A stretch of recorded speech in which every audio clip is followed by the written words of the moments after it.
It's a disturbing case in Lexington involving a Time Warner cable employee. Police say Bradley Brooks exposed himself to a customer's 7-year-old daughter in their home.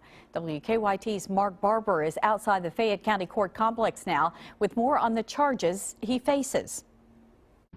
I spoke with Bradley Brooks' mother, and while she doesn't want to go on camera, she says her son has worked for Time Warner Cable for 2 to 3 years. According to an arrest warrant, Brooks exposed himself to a 7-year-old girl when he was working in her home back in July. We're told it happened after a mother asked her daughter to take a cable router to Brooks while he was in their basement.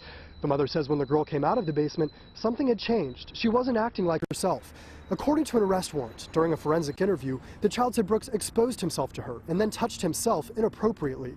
We spoke with Brooks' attorney about the case. He believes the evidence will show that the 32-year-old is innocent.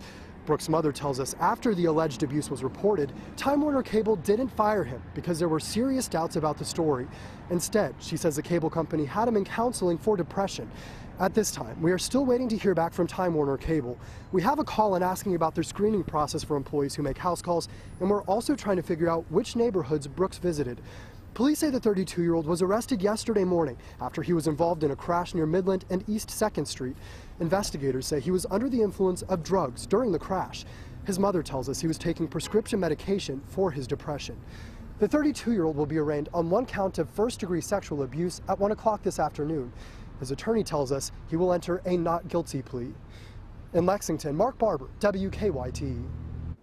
Now, Brooks is also charged with operating a vehicle without a motor license in connection to yesterday's crash.